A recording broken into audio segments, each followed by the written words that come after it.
Shabbat Shalom a todos nuestros hermanos de Camino a Acción aquí en la ciudad de Miami y aquellos hermanos que también se conectan por medio de Zoom o de cualquier otra red a través de la cual puedan tener acceso. Gracias al Señor estamos entrando a nuestro tiempo maravilloso de Shabbat y todos sabemos que es un tiempo establecido por el Creador con un propósito y es nuestro deleite. Parte de este deleite incluye que podamos estudiar la Escritura, podamos estudiar la porción semanal de la Torá. Antes de entrar a este tiempo, acompáñenme en oración. Bendito seas, Creador del universo, que nos santificas con tus mandamientos y nos has ordenado guardar el Shabbat. Es una bendición estar aquí. Esta es la expresión de tu voluntad para con tus hijos. Y al entrar a este tiempo donde somos instruidos por ti a través de la Escritura, la Torá, pedimos humildemente que tu Ruaj, tu espíritu de sabiduría, de ciencia, de entendimiento, de conocimiento esté con nosotros. Nos hacemos sencillos y humildes, nos hacemos enseñables y te pedimos que nuestros ojos, nuestro ser completo sea abierto a la verdad de tu palabra. Enséñanos conforme a tu corazón de Padre, instrúyenos, corrígenos, prepáranos para toda buena obra. Oramos usando el nombre maravilloso del Cordero que portó el pecado del mundo, Hashem Yehoshua HaMashiach, el nombre sobre todo nombre, en el cielo, en la tierra y debajo de la tierra. Amén. Voy a compartir mi pantalla y voy a ir directo a la escritura. Inicialmente, quiero ir al libro de Levítico. Perdonen aquí un momento, perdonen aquí. Este es Levítico capítulo 12. Voy a leer inicialmente los primeros versos del capítulo 12. Realmente el capítulo 12 de Levítico, ya sabemos que el nombre hebreo de Levítico es Vaikra, que significa y convocó. Pero esta porción en particular se llama Tazria. Ya voy a entrar en materia. Voy a leer aquí, dice, habló Hashem a Moshe diciendo, habla a los hijos de Israel diciendo, cuando una mujer dé a luz y tenga varón, quedará, aquí dice impura, voy a explicar eso ahora, por 7 días, será impura como en los días de su menstruación, y al 8º día será circuncidada la carne del prepucio de su hijo, y ella permanecerá 33 días en la purificación de su sangre. No tocará nada que sea santo, ni irá al santuario hasta que se cumplan los días de su purificación. Pero si da a luz una hembra, entonces estará impura 2 semanas, como en su menstruación, y permanecerá 66 días purificándose de su sangre. Cuando se cumplan los días de su purificación por hijo o por hija, llevará un cordero añal para el holocausto y un pichón de paloma y una tórtola como ofrenda por el pecado a la entrada del santuario de reunión al sacerdote, el cual lo presentará delante de Hashem, haciendo reconciliación por ella y purificándola del flujo de su sangre. Esta es la ley sobre la que da a luz un varón o una hembra. Y si su mano no tiene lo suficiente para un cordero, tomará entonces 2 tórtolas o 2 palominos, uno para holocausto y otro para ofrenda por el pecado, y el sacerdote hará expiación por ella y quedará limpia. Voy a compartir el bosquejo de este estudio y voy a dar los elementos importantes. Como les dije, esta se llama la parachá, o sea, la porción de Tazria. Aquí está la transliteración al español y aquí está el texto hebreo propiamente dicho, leído de derecha a izquierda, Tazria, y significa producirá semilla. El texto es Levítico 12:1 hasta el 13:59. Voy a quedarme en los versos que leí del capítulo 12 y luego, conforme el tiempo que tengamos, paso al capítulo 13. Aquí hay unos temas relevantes y el primero, vamos a llamarlo prescripciones, más bien llamémoslo instrucciones, en hebreo llamémoslo torot, en plural torot, que es Torah, pero en plural. Torot para la mujer y sus hijos al momento de nacer. Y vamos a explicar un poco el nombre de la parachá. La palabra que se usa aquí es Tazria. Y esta palabra viene de una palabra hebrea que significa semilla, que en hebreo es será. Voy a ir al glosario aquí temprano y aquí la tengo, será. Aquí está la fonética hebrea, será en este renglón de mi pantalla, el número 1, dice será, que significa semilla. Utilizamos esta posibilidad de consultar este glosario para enriquecimiento de todos nosotros. Entonces, Tazria viene de esta palabra hebrea será, que significa semilla. De esta palabra se deriva la palabra semen en español. Del hebreo será, entonces viene la palabra semen. Y este verbo, como lo leímos, dice aquí, voy a volver al texto, dice claramente en castellano, dice cuando una mujer dé a luz, eso es futuro. Vuelvo a al archivo de la enseñanza y entonces, como el verbo está pronunciado en futuro, el sentido es cuando la mujer genere una semilla. Es decir, cuando ese será, ese semen masculino fecundó un óvulo en ella y entonces se produzca una semilla viviente, una semilla tangible, una semilla sostenible que puede luego ser injertada en su matriz y allí puede gestarse un bebé. Entonces, el sentido es cuando una mujer genere una semilla que conduzca al parto, aquí en este caso, de un varón. Este es un maravilloso momento en la vida de toda mujer, en la vida de todo matrimonio.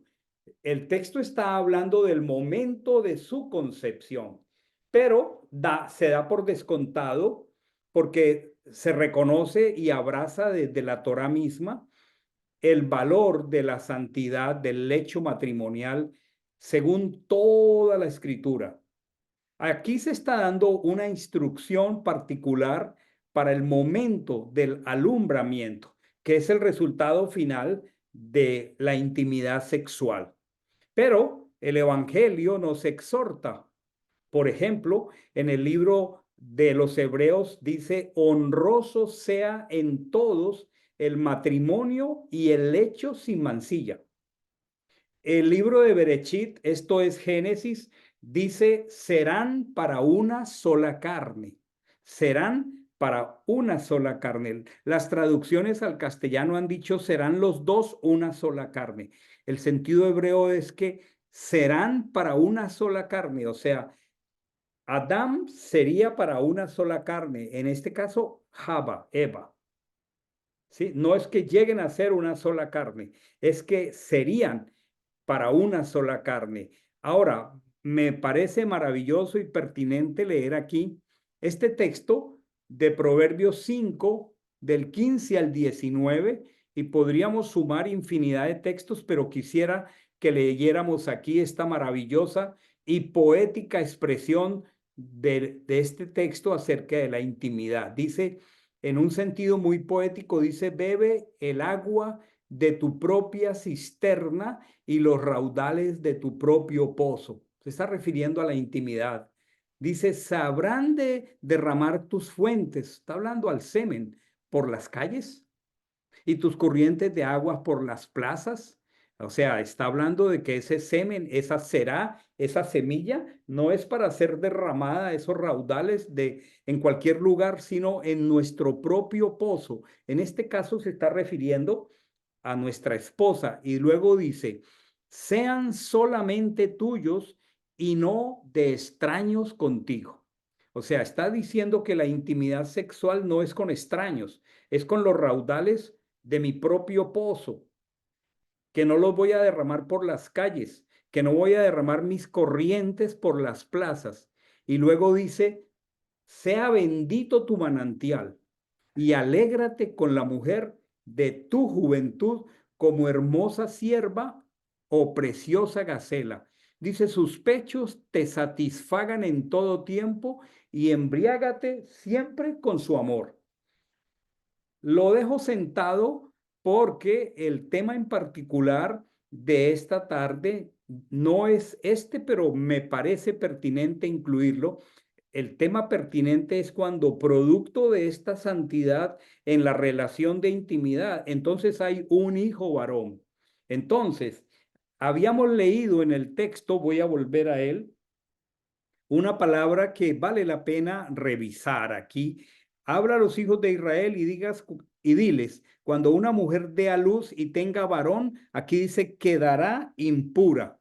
Este es un detalle muy importante que requiere aclaración porque es demasiado contradictorio que por el hecho de una traducción imprecisa se diga que cuando una mujer dé a luz, un varón quede impura. Esto es producto de traducciones inexactas, lejos del contexto lingüístico hebreo y aún del contexto pues cultural del pueblo de la Torá, del pueblo del libro. Lo que dice el texto es será tamé.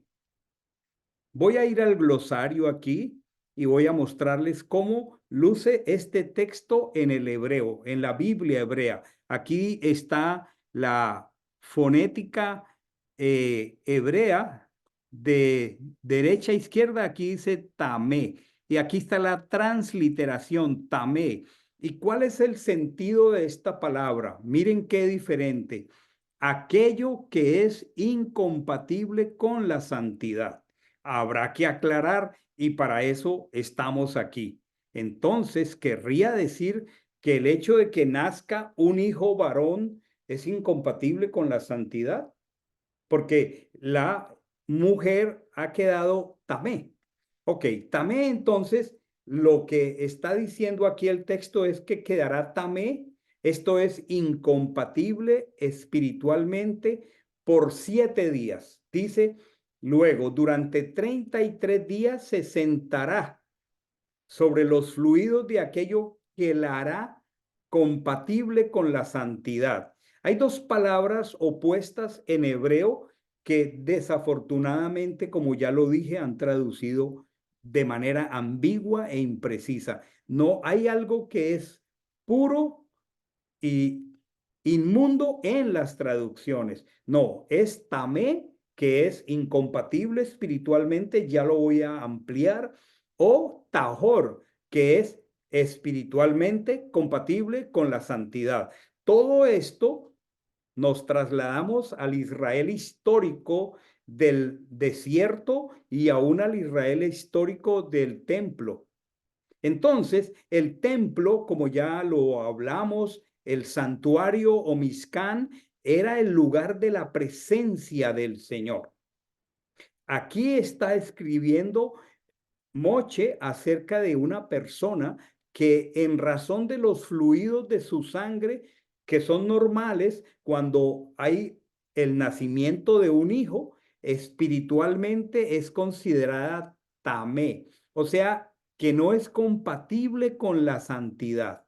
Esta misma situación, esta misma condición se aplica a la mujer en los días de su menstruación. Y aclaremos, ni la menstruación, ni el nacimiento de un hijo implican impureza. Lo que implican en relación al santuario es que no es compatible para ese momento el santuario donde la presencia de Dios mora. Estos son criterios espirituales. Todo esto está establecido por Elohim y nosotros, con temor reverente, debemos respetarlos y no debemos cambiarlos, no debemos acomodarlos o adecuarlos a nuestra propia lógica. ¿Por qué? Porque aquí la escritura, y esto sí es muy pertinente que yo lo aclare, está hablando de criterios, estándares con la santidad del santuario. ¿Qué es lo que quiere decir? En ese momento la mujer es incompatible con el estándar de santidad del santuario. Ahora, Elohim no dio ninguna explicación de por qué en ese momento o de la menstruación o de los flujos de sangre y agua que brotan de sus órganos una vez ha parido un hijo, él no explicó por qué ella es tamé, o sea, incompatible para el santuario.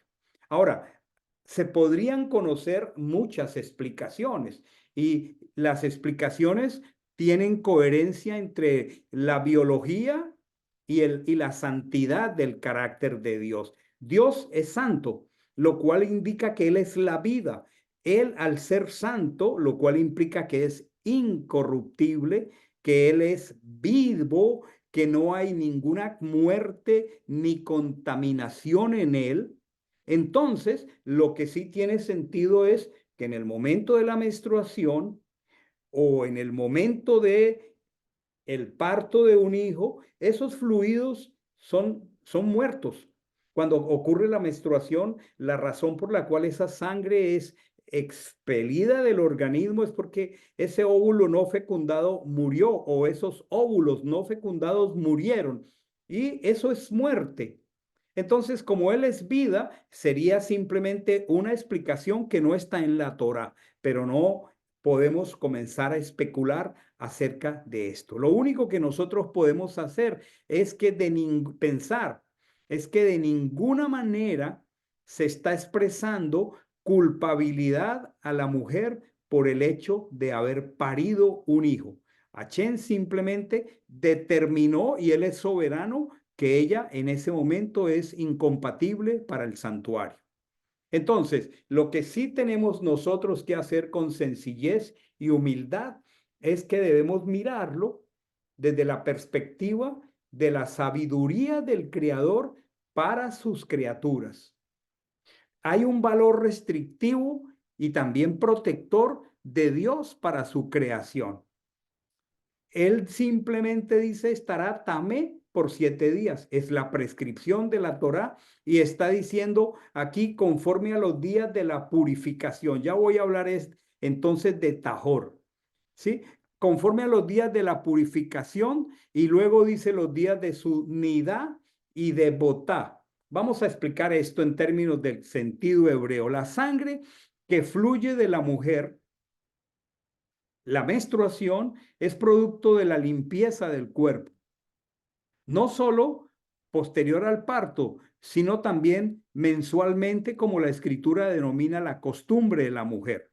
Entonces, se distingue en la Torá el flujo normal de la menstruación al sangrado crónico. El sangrado crónico en la escritura se llama, en hebreo, se llama savar.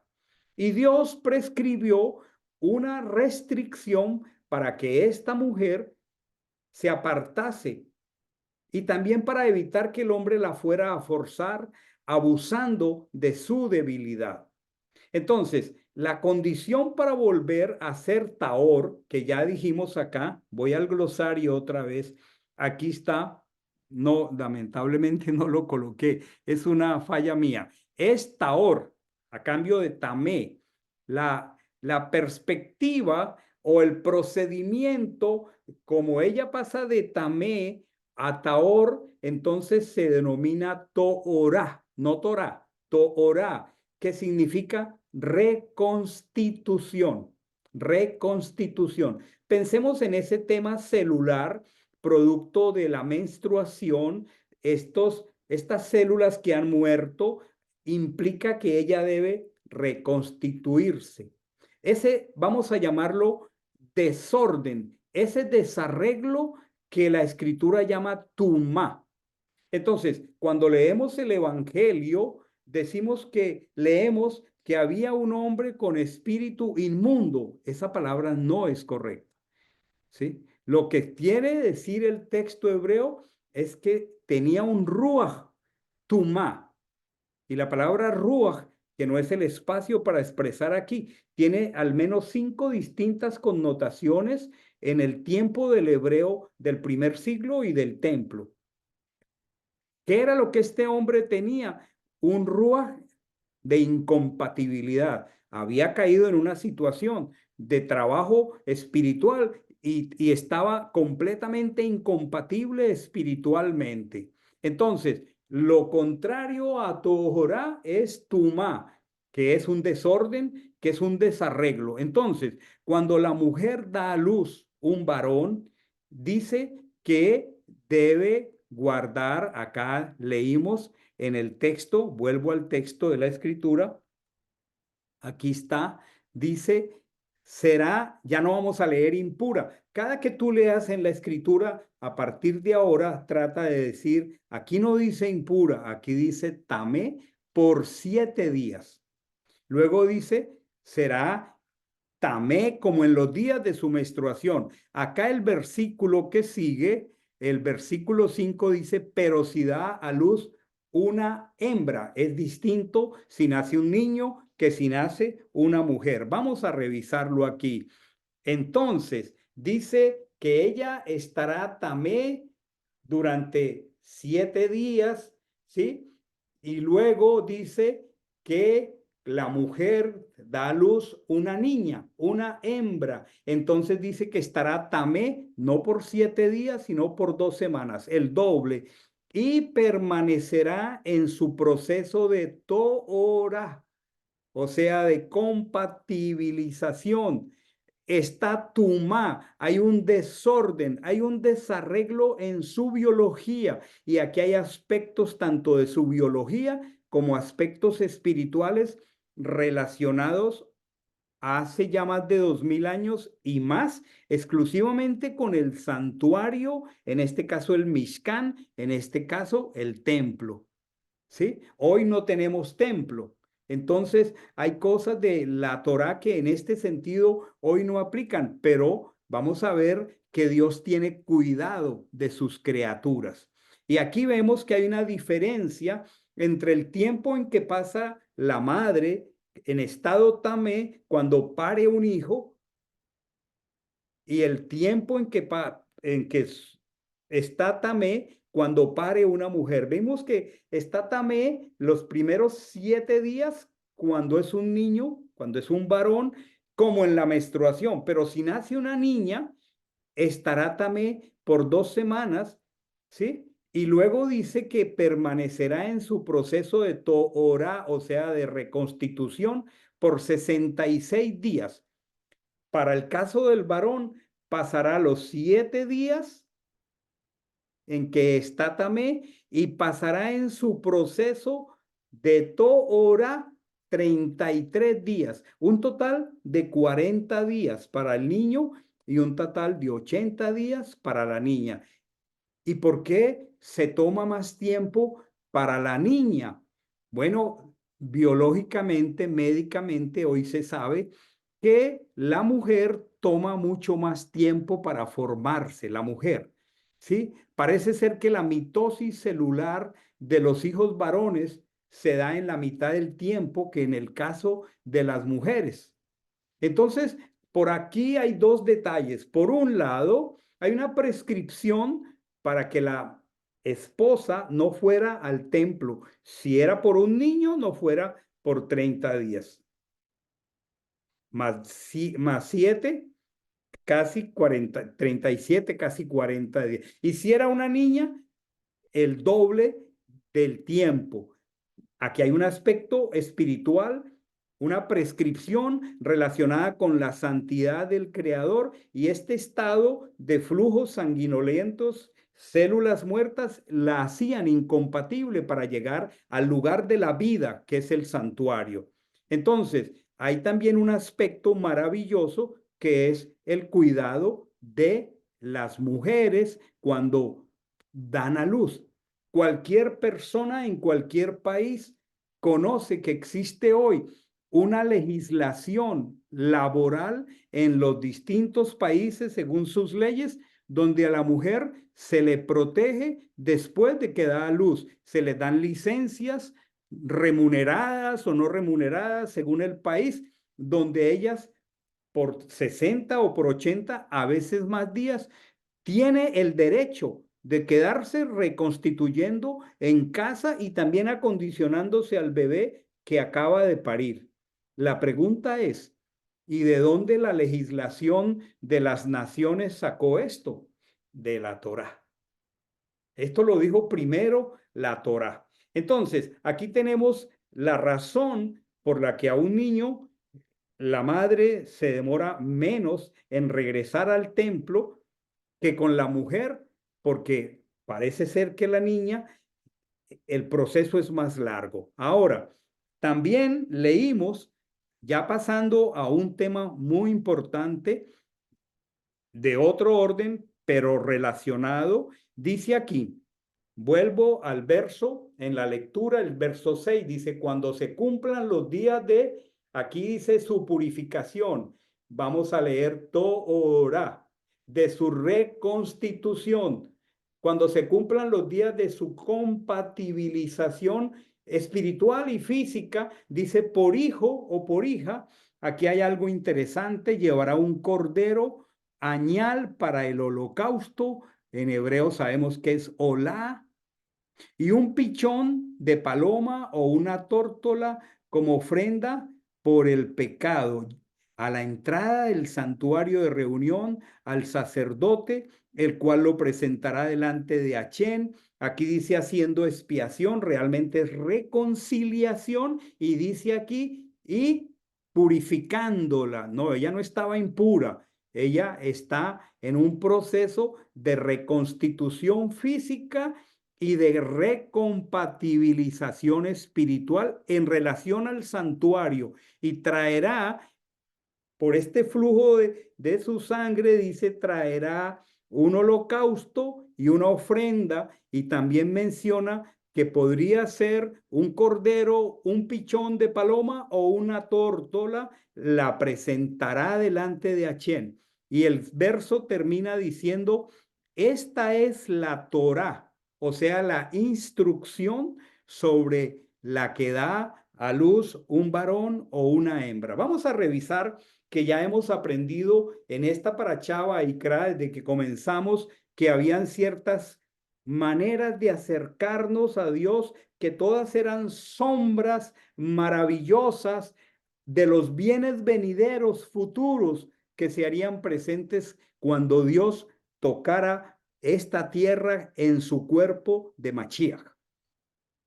Y todos estos distintos corbán que entendemos, perdón, que tienen que ver con acercarnos a Dios, era el sacrificio del buey, del cordero, del macho cabrío, de la tórtola, de la paloma o la ofrenda de grano. Todos estos eran corbanot, todos estos distintos niveles según la economía de la persona. Miren qué hermoso, desde un buey que vale más que un cordero o un macho cabrío, pasando por una paloma o aún un grano de trigo.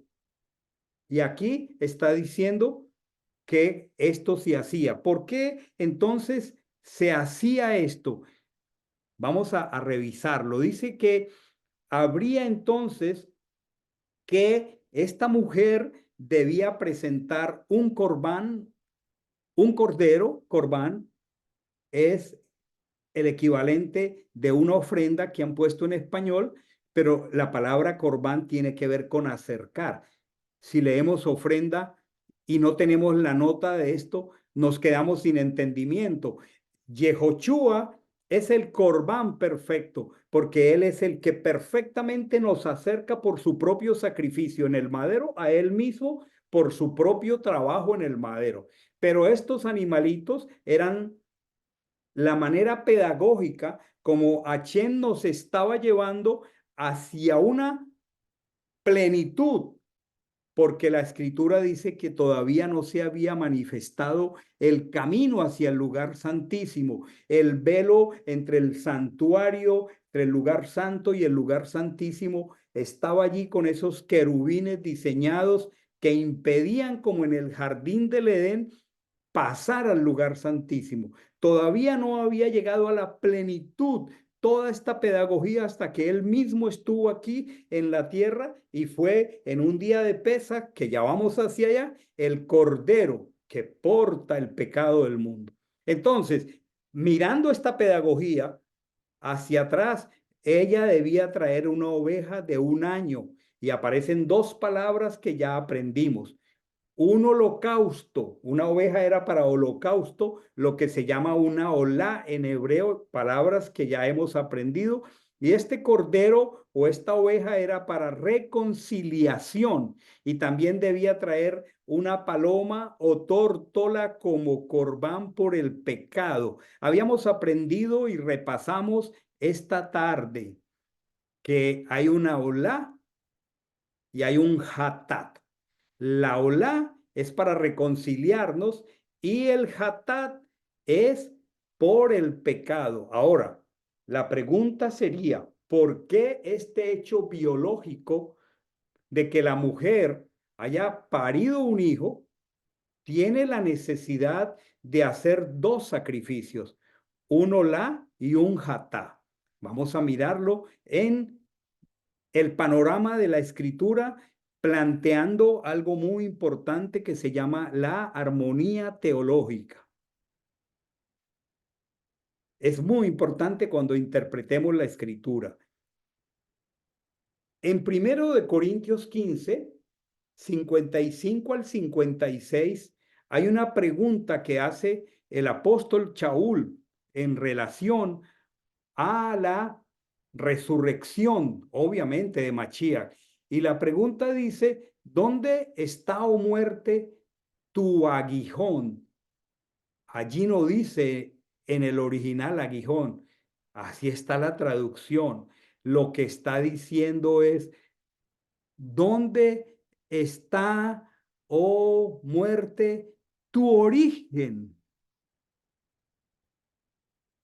¿Dónde está la muerte? Tu origen, es la pregunta de Pablo en mentalidad hebrea. ¿Por qué? Porque él está diciendo que la muerte, el origen de la muerte es el pecado. Y el exponente de la muerte es la Torá. Cuando abrimos la Torá pone delante de nosotros nuestra realidad, nuestra naturaleza pecaminosa. Entonces, ¿por qué la mujer? Y aquí no tiene ningún detalle más que armonizar la teología. ¿Por qué la mujer tiene que presentar una olá para reconciliación y un hatat por el pecado? ¿Por qué? Porque la mujer fue engañada. ¿Por qué la mujer, el enemigo, intentó apagar la luz del mundo? Mashiach. El trabajo de Hasatán fue confundir a la mujer para llevarla a cometer pecado. Y la mujer fue la fuente por medio del cual se introdujo el pecado y la muerte. ¿Con qué fin al final? Con el fin último de eliminar, de apagar la luz del mundo. Adán no pecó, sino Eva. Por eso, cuando ella pare, ella es deudora. ¿Por qué? Porque a través de ella se introdujo la amenaza de muerte y de pecado contra la luz del mundo, que iba a ponerse allí en el tiempo de él mismo como un cigoto para que él tomara aquí esa expresión, esa apariencia humana.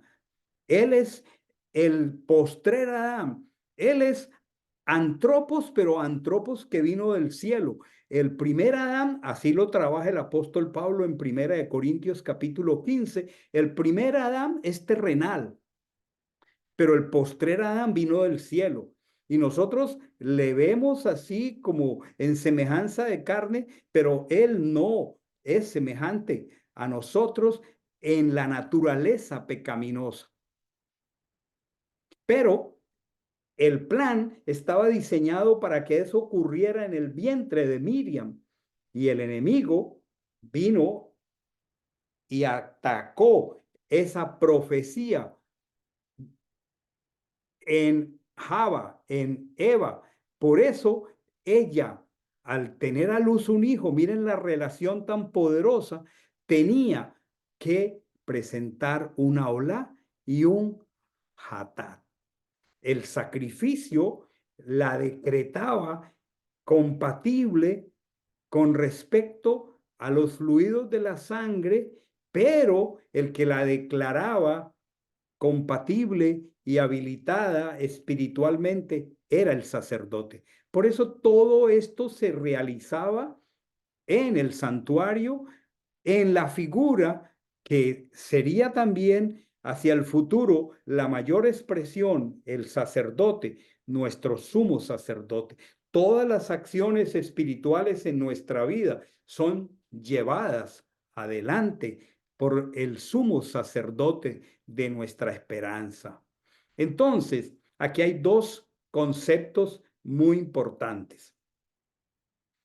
La mujer hoy no necesita ir al santuario porque no hay un santuario, porque no existe un templo para hacer esto.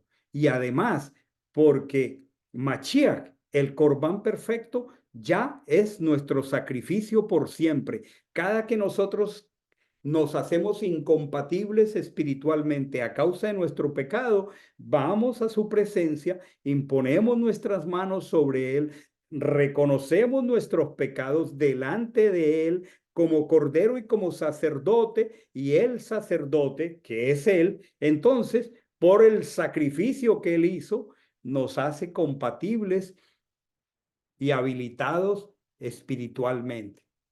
Pero ella debía pasar por el tiempo de su restitución, porque el Señor la está todavía protegiendo.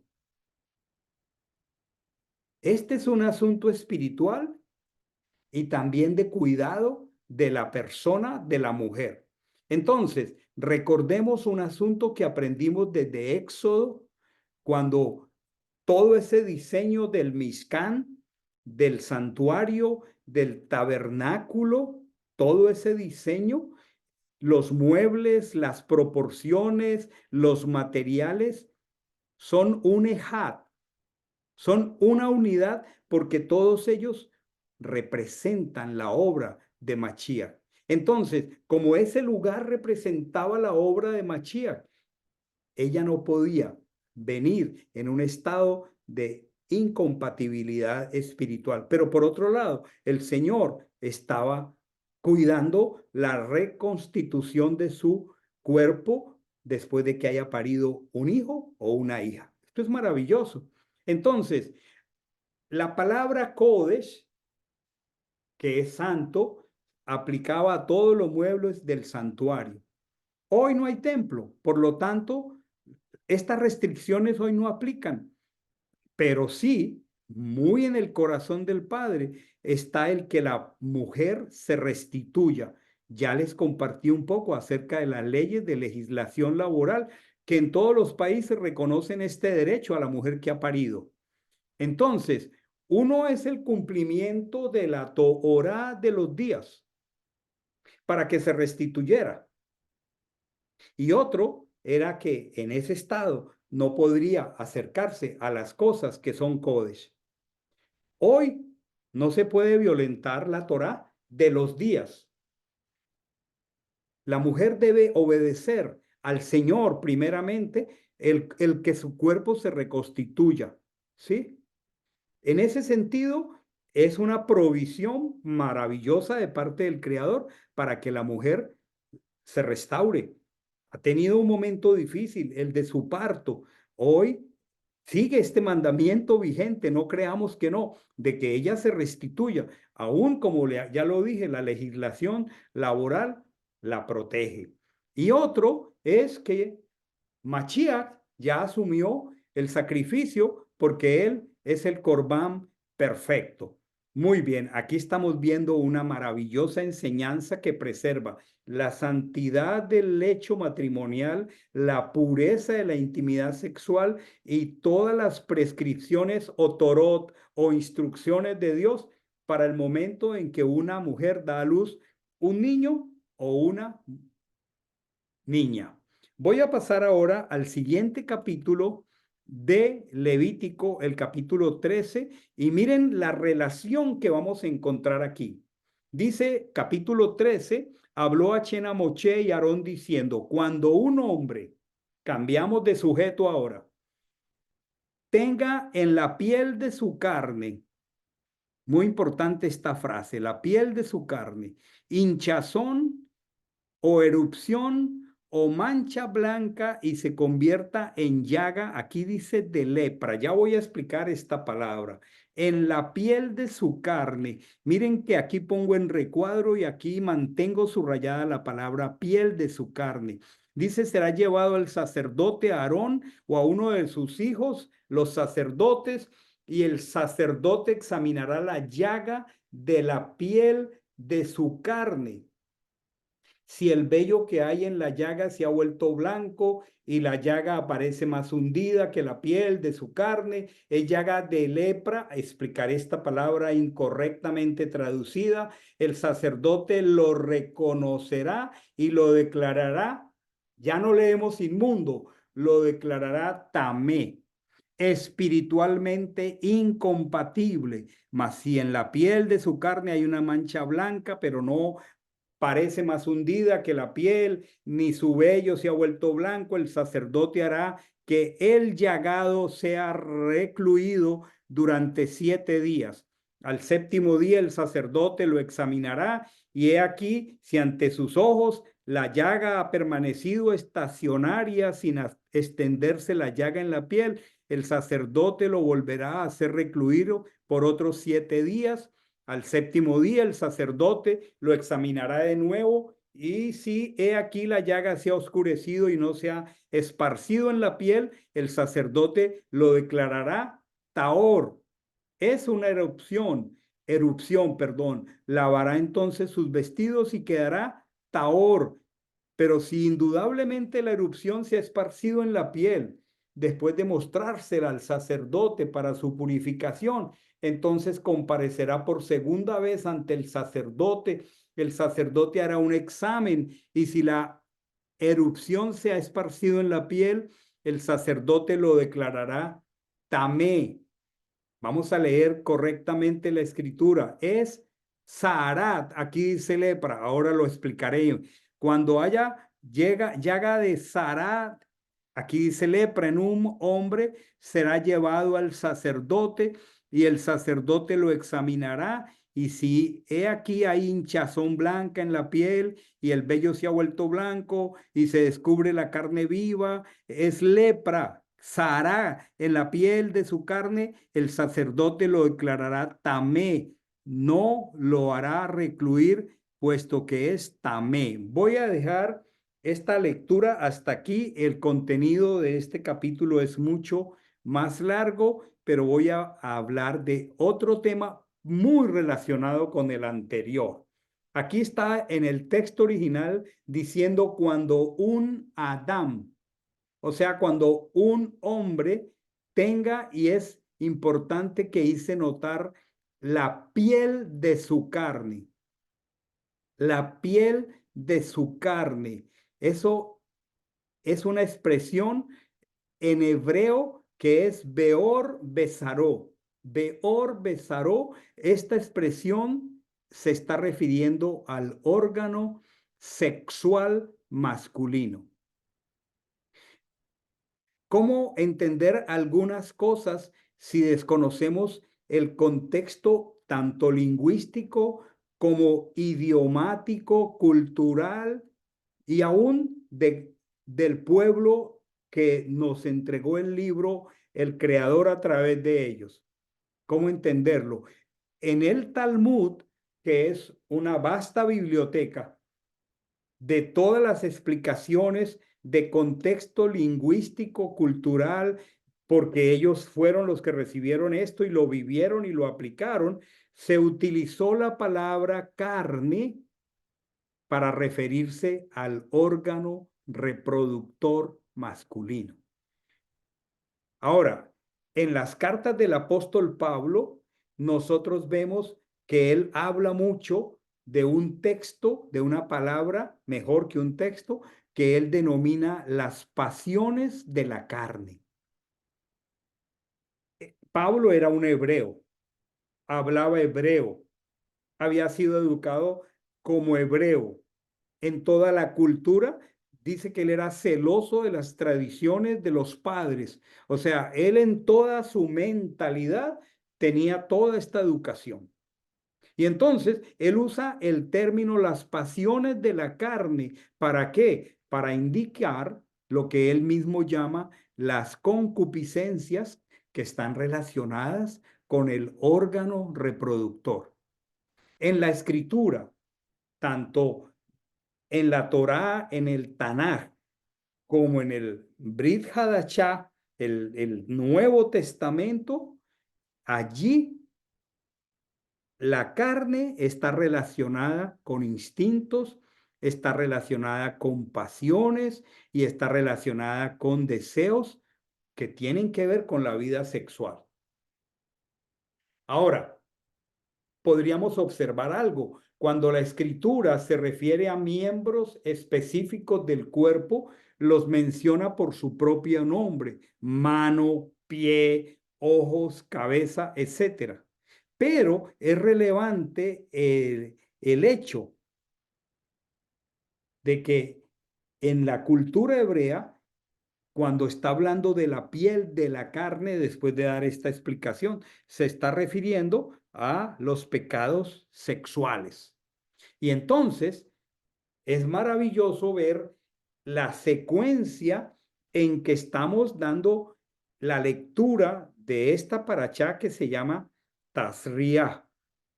Dijimos que tiene que ver con será, que tiene que ver con semilla, que tiene que ver con semen. Dijimos que la esposa ha concebido, la esposa ha dado a luz y la esposa está en un tiempo de reconstitución, tanto física como de compatibilización espiritual. Y en este contexto, el texto, Moche, en este caso, está dando una instrucción de algo que está ocurriendo en el órgano masculino sexual. Es relevante el hecho del orden en que este tema se está trayendo después de los temas relacionados con la concepción, con el parto. ¿Por qué? Porque en el contexto anterior se está hablando de la sexualidad y del cuidado femenino posterior al parto. Y obviamente se incluyen fluidos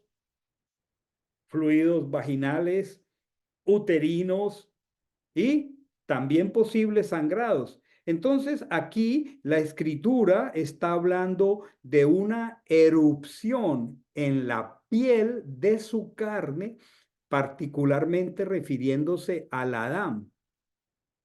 Ahora, Israel no, el pueblo histórico de Israel no creció como nación en un contexto cerrado. Ellos crecieron en una cultura y básicamente ellos cuando entraron a la tierra prometida tomaron posesión de Canaán. Y muchas de las Torot de la escritura le están diciendo a Israel: no harás según las costumbres, no harás allá, no harás ni como hacías en Egipto, pero tampoco vas a hacer como se hace en Canaán. ¿Y qué había en Canaán? Bueno, en Canaán existía la prostitución idolátrica. Es más, los textos escriturales en hebreo diferencian lo que es una prostituta cultural de lo que es una mujer desordenada.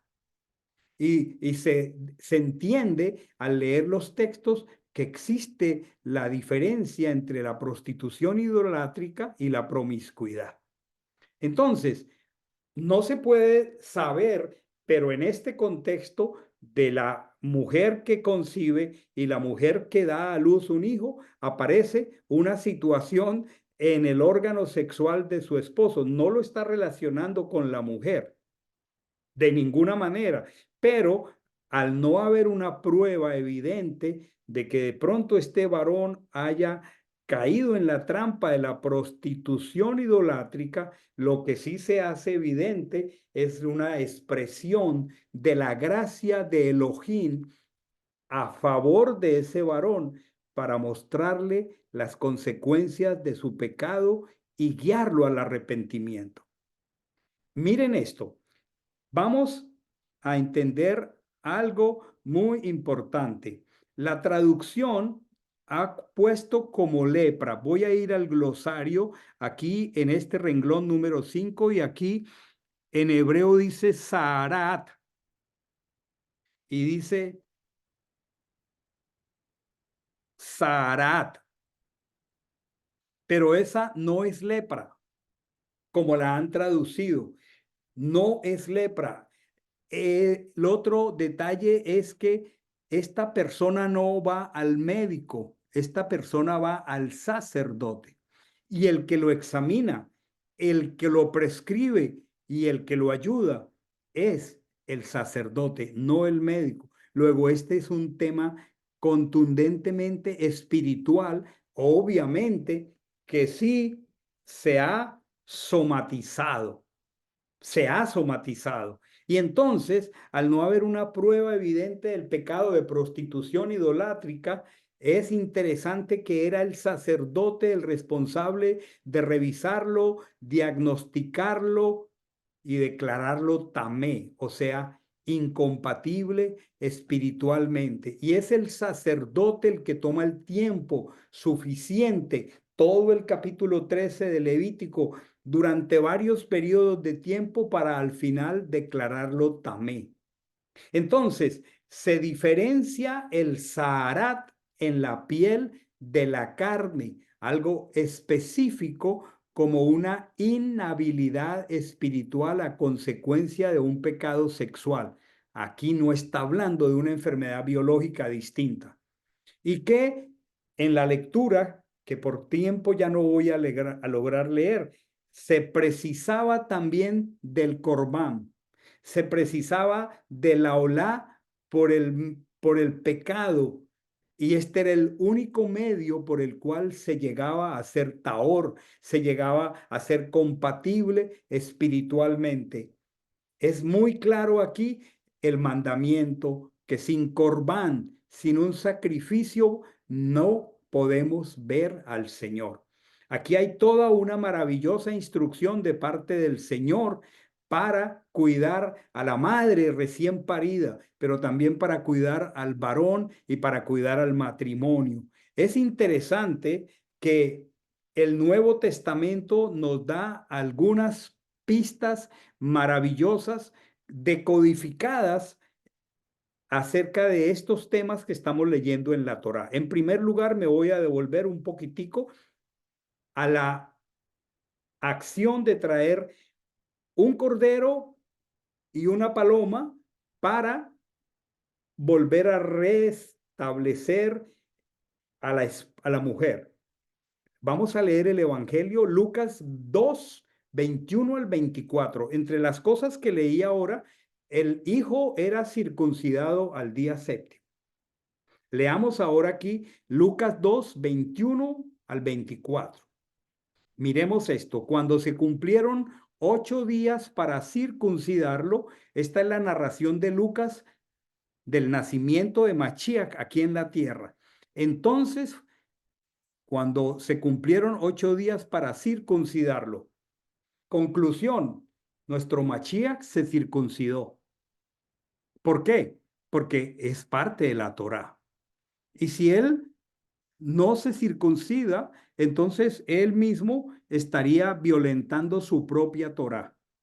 Y en segundo lugar, pues entonces no podría ser considerado un profeta según los criterios que él mismo estableció en Deuteronomio. Sería un falso profeta.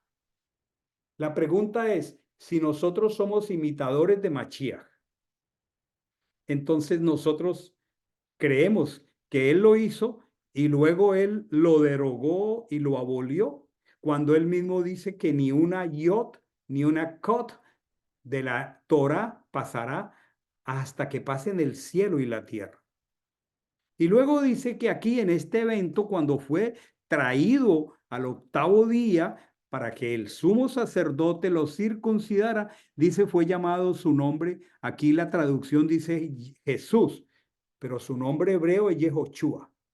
Dice que este nombre fue el que le puso el ángel o fue la instrucción que el ángel le dio a Miriam cuando ella recibió el mensaje. Ahora, el versículo 22 dice, cuando se cumplieron los días de la purificación, ya entendemos que no es purificación, del Torah de ellos, según la Torah de Moisés, lo subieron a Jerusalén para presentarlo al Señor. Entonces, en el caso de Mashiach, esto fue a los 40 días. Y luego dice, como está escrito en la Torá del Señor, todo varón que abre matriz será llamado santo al Señor, y para llevar un sacrificio a lo dicho en la Torá del Señor, un par de tórtolas o dos palominos. Aquí vienen Miriam y Joseph, sus padres, y traen en el día exacto lo que la Torá prescribe. También vemos en el Evangelio un caso en Lucas 8, 43 al 44, que dice, una mujer que estaba con flujo de sangre hacía 12 años, la cual no había podido ser sanada por nadie. O sea, aquí había un problema crónico. Dice, acercándose por detrás, lo agarró del borde de su manto y al instante el flujo de sangre se detuvo. Aquí hubo un milagro maravilloso. Y luego en Marcos 1, 40 al 44, la escritura dice algo muy maravilloso. Llega a él un leproso rogándole y le dice algo muy particular que nos da luz. Si quieres, puedes limpiarme. No le dijo, si quieres, puedes sanarme. En la mente de una persona del primer siglo, el Zaharat, que aquí traducen como lepra, no era un problema médico, era un problema espiritual. Y cuando él se acercó a Machías, le dijo, si quieres, puedes limpiarme. Y dice, se le enternecieron las entrañas a Machías. Ahí habla de Rehem, de Rajamín, que han traducido como misericordia. Rehem, Rajamín es amor entrañable, por eso tiene un nombre que se llama Elohim, que significa amor entrañable. Se le estremecieron las entrañas, perdón, y extendiendo su mano lo tocó y le dijo, quiero, sé limpio. ¿Quién tendría potestad para limpiarlo del zarat? Solo él. Pero Machías respetaba la Torá que él mismo estableció. Al instante se fue el zarat y quedó limpio, pero enseguida, estoy en el verso 43, lo despidió después de advertirle severamente, dice la traducción, mira, a nadie le digas nada, sino ve, muéstrate al sacerdote y ofrece por tu compatibilización espiritual lo que Moche ordenó. Ah, miren qué hermoso. Machía lo limpia, pero Machía respeta la propia Torah que la ha establecido. No le dice, no, váyase tranquilo para su casa. No, le dijo, tiene que cumplir el mishpatín, tiene que cumplir el procedimiento. En todo momento Machía cumplió la Torah. Por eso él dice en Mateo 5, no he venido a derogar, he venido a cumplir. Es demasiado notorio que Mashiach no irrespetó la autoridad de los sacerdotes que estaban vigentes cuando él vino, y aun cuando ya había tremenda corrupción e hipocresía allí en el templo de Jerusalén, él les dijo, vaya y ofrezca como Moche ordenó para testimonio a ellos. Muy bien. Aquí hay algunas malas concepciones que también examinamos, que ya he hecho bastante énfasis de ella. La primera es que la palabra impuro, la palabra inmundo, no es correcta. La palabra es tamé, porque no tiene que ver con limpieza, no tiene que ver con aseo, se refiere a una condición de incompatibilidad espiritual prescrita por el Señor. Así que cuando Él declara a ciertos animales tamé, no tiene que ver con limpieza, no tiene que ver con que hoy los cerdos, por ejemplo, que es un animal tamé, los críen de una manera diferente, con la mejor biología, la mejor... No, no. Tiene que ver con que Dios prescribió que ese animal no califica según el criterio de él y nosotros lo respetamos. También no tiene que ver con aseo ni con limpieza. Entonces, cada que nosotros leemos impuro o leemos inmundo, rebobinemos el cerebro y entendamos que se trata de una condición espiritual. Hay que hacer entonces diferencia entre lo que la escritura llama la piel de su carne, porque no dice la piel de su cuerpo, dice la piel de su carne.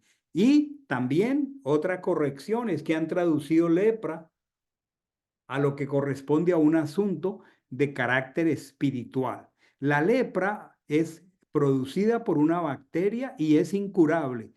El Saharat es una condición de carácter espiritual. ¿Con qué nos quedamos esta tarde al terminar esta enseñanza? A mí me queda en mi corazón como aspecto central de esta preciosa porción de la escritura el cuidado meticuloso y detallista de Elohim con sus criaturas, el cuidado de el creador con la mujer en su parto. También me queda el cuidado de Elohim con el hombre en su situación espiritual, producto de un pecado y su deseo de restaurarlo y restituirlo a su condición de pecado. Hoy alguien, visto desde otra perspectiva, puede ser guardador de la Torá, pero queda establecido aquí una premisa fundamental, es que solo el Corbán perfecto, Yehoshua HaMashiach, Jesús, lo lava y lo acerca. Por lo tanto, es mandatorio hoy para nosotros como pueblo de Adonai entender que tenemos que comunicar con claridad el evangelio de aquel cordero que portó el pecado del mundo. Una porción muy corta, pero llena de enseñanzas muy poderosas del celo del corazón del Creador para con nosotros, del cuidado que Él tiene para con nosotros, del cuidado que tiene de nuestras esposas y lo más maravilloso, del cuidado que tiene de nosotros para restituirnos cuando por causa de nuestra desobediencia quedamos incompatibles espiritualmente. Que el Señor, que nos llama a santidad, proteja nuestros matrimonios, santifique nuestra intimidad, guarde nuestras esposas y guarde a los a los varones, para que seamos conforme al varón perfecto, Yehoshua HaMashiach. Deseo que el Señor les dé un tiempo maravilloso este día de Shabbat y nos vemos mañana a las 5 de la tarde cuando estemos haciendo el cierre de nuestro Shabbat. Shabbat, Shalom para todos.